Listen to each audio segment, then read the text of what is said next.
Assalamualaikum warahmatullahi wabarakatuh. Waalaikumsalam warahmatullahi wabarakatuh. Alhamdulillahirabbil alamin wa bihi nasta'in ala umuri dunya waddin. Wassalatu wassalamu ala asyrafil anbiya'i wal mursalin wa ala alihi washabbihi ajma'in. Rabbi shrah li sadri wa yassir li amri wahlul 'uqdatam min lisani yafqahu qawli. Subhanallah walhamdulillah wa la ilaha illallah wallahu akbar. Wala hawla wala quwwata illa billahil aliyyil azim. Adada kulli harfin kutiba yaktabu abadal abidin wa daharud dahirin bi rahmatika ya arhamar rahimin. Subhanaka la ilma lana illa ma 'allamtana innaka antal alimul hakim.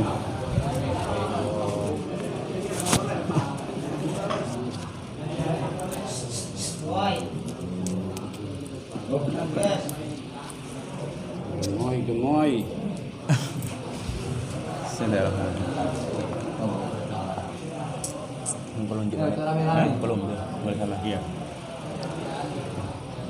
Alhamdulillahirabbil alamin, yang kami hormati serta kami takdimi kepada semua jamiah muhsinin yang hadir maupun tidak hadir, wabil khusus kepada sahibul bait Bapak Haji Wakil dan semuanya, semoga oleh Allah diberikan keberkahan, panjang umur, barakah, sehat wal afiat, dijauhkan dari segala masalah, segala penyakit, beri kekuatan iman dan Islam, dan selalu mendapat ridha Allah dan rahmat Allah fid din dunya wal akhirah, dan jadikan keluarga yang sakinah waddah rahmah, dan keturunannya menjadi keturunan soleh solehah.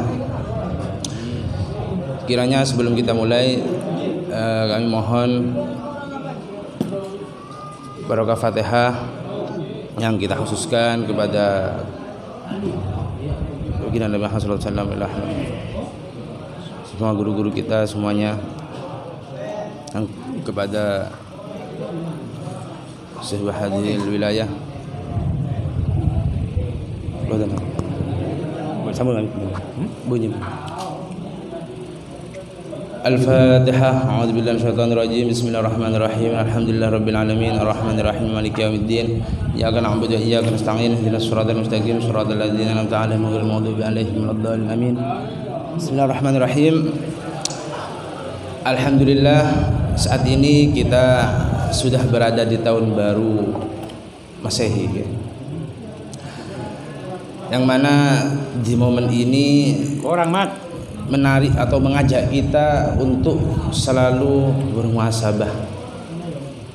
Yang sebenarnya muhasabah itu tidak melulu menunggu momen-momen seperti ini, karena memang kadang kita terabaikan sehingga oleh Allah dibuatkan momen yang membuat diri kita sadar untuk mengevaluasi diri, introspeksi diri.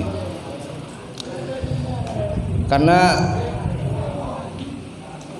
dalam bermuhasabah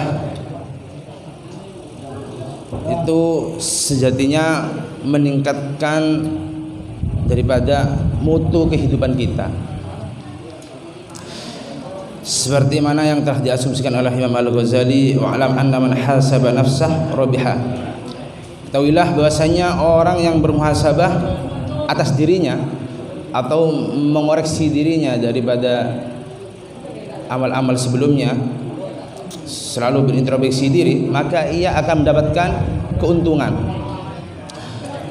Ini praktek ini sebenarnya sering dipraktekkan dalam bukan hanya hal akhirat saja, bahkan di pabrik-pabrik pun untuk mengevaluasi bisnisnya biar lebih baik lagi, itu biasanya ada waktu evaluasi atau istilahnya itu meeting dengan para pekerjanya. Karena memang asumsi dari Imam Ghazali itu seakan-akan menunjukkan pentingnya bermuhasabah, entah dalam hal ukhrawi atau hal duniawi. Wa man ghafala anha khasira, dan barang siapa yang melalaikannya maka dia akan mendapatkan kerugian. Kita kembali lagi juga, kita samakan dalam hal dunia. Kalau kita umpama kita berdagang, kita tanpa meneliti atau meninjau hal-hal yang masuk keluar dari modal kita dan pengeluaran kita, tentunya lambat laun dia akan dapat kerugian, karena dia nggak tahu berapa hasil yang dia dapat setiap harinya dan sebagainya. Begitu juga dalam kehidupan kita mengenai tentang hal ukhrawi kita. Apakah dalam sehari ini atau tahun-tahun sebelumnya kita ada hal yang perlu kita rubah dalam kebiasaan kita, yang mungkin kadang kita gak pernah baca Al-Quran. Sekarang harusnya saya baca Al-Quran walaupun satu hari satu halaman. Yang mungkin biasanya kita setiap hari tidak pernah bersolawat kepada baginda Nabi, minimal kita baca solawat 100 kali dalam sehari, dan seterusnya. Atau mungkin kita belum pernah sholat duha dan lain sebagainya, atau menambah sholat 4 rakaat setelah sholat isya, kita tambahkan, kita tingkatkan. Karena pentingnya muhasabah itu sebenarnya manfaatnya buat diri kita.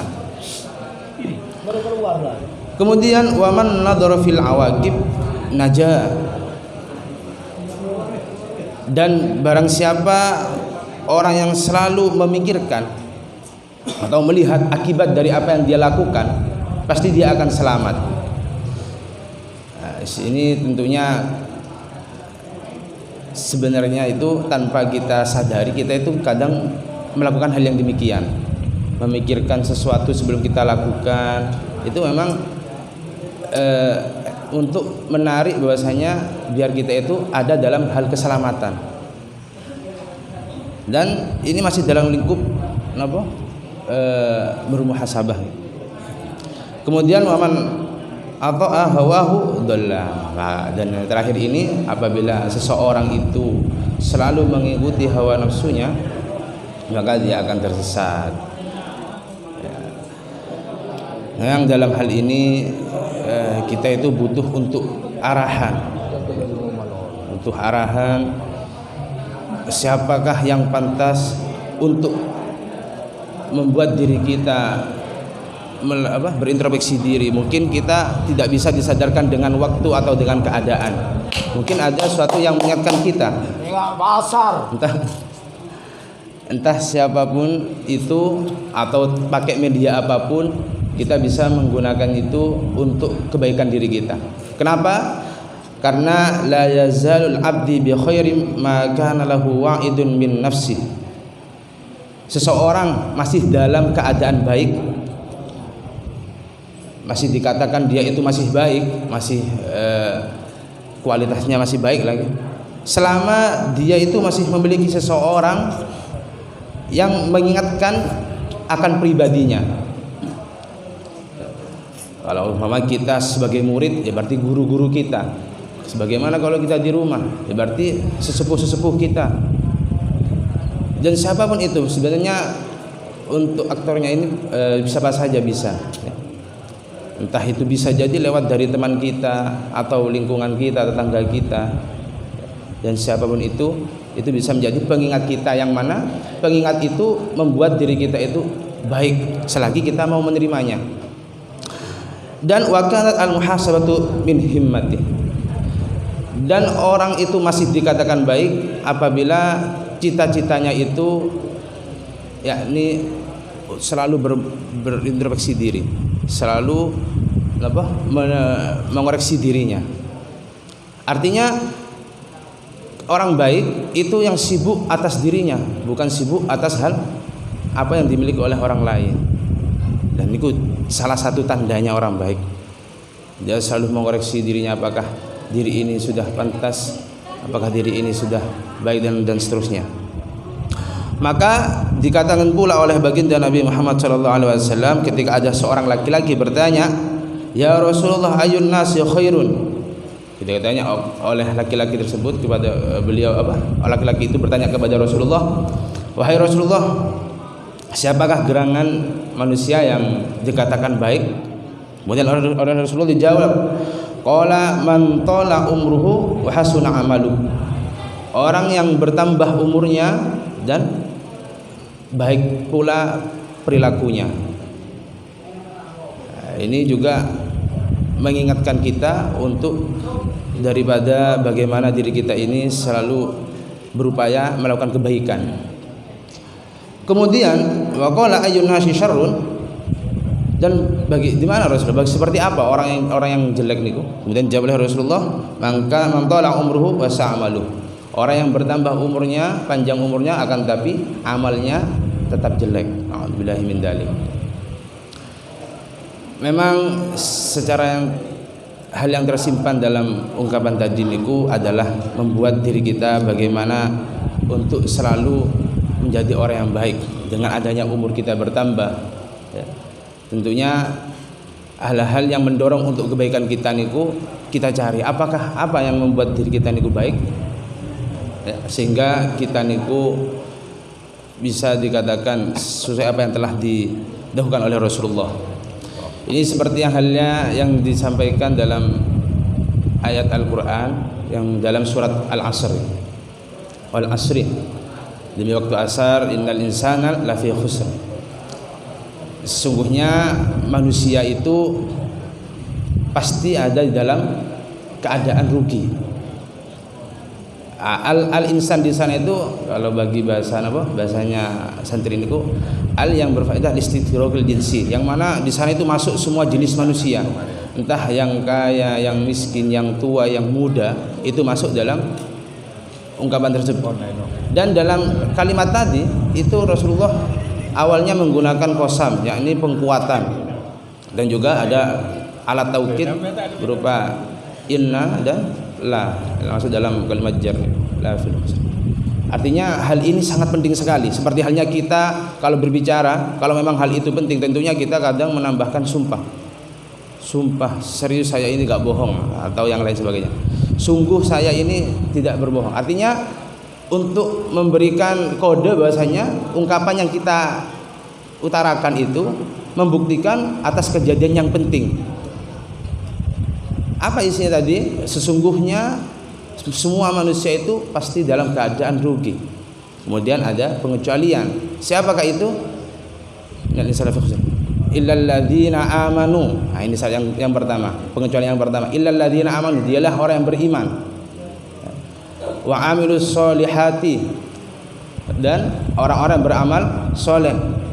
Wa tawasau bil haq, orang yang selalu memberikan nasihat kebaikan antara satu sama lain kepada saudara ya siapapun, kebaikan walaupun itu pahit dia sampaikan. Ini yang hubungan dengan antara manusia. Tadi kan apa? Yang iman itu hubungan antara Allah. Kemudian wa tawasau bil haqqi wa tawasau bis sabr, dan orang yang selalu mengingatkan atas kesabaran untuk meninggalkan suatu kemaksiatan, kesabaran atas sabar mengenai tentang ibadah-ibadah yang kita lakukan, yang mana hal itu adalah perintah dari Allah. Lah, dari empat pengecualian tadi itu yang menjadi generatornya, yang menjadi pendorong orang itu untuk melakukan amal baik dan suatu kebaikan, saling mengingatkan dalam kebaikan dan saling mengingatkan dalam kesabaran, itu yakni iman dulu. Dan sangat mustahil apabila orang mengatakan iman akan tetapi dia tidak beramal soleh. Ya. Karena apa? Karena salah satu tandanya iman niku yakni amalus solihah. Seperti yang diutarakan dalam ayat-ayat yang lain seperti alif lam mim dzalikal kitabul la raiba fihi hudal muttaqin alladzina yu'minuna bil ghaibi wa yuqimunas sholata wa mimma razaqnahum yunfiqun. Orang yang beriman itu selalu disandingkan dengan perbuatan-perbuatan ibadah, perbuatan baik seperti mendirikan sholat dan menafkahkan daripada rezekinya. Dan sebenarnya banyak sekali. Seperti apa? Innallaha malaikatahu yusholluna nabi ya ayyuhalladzina amanu shollu alaihi. Orang beriman itu yakni dia juga mendapatkan perintah bersolawat kepada Rasulullah. Artinya kalau memang dia beriman, pasti dia akan melakukan amal soleh yang berupa solawat kepada baginda Nabi Muhammad SAW dan seterusnya.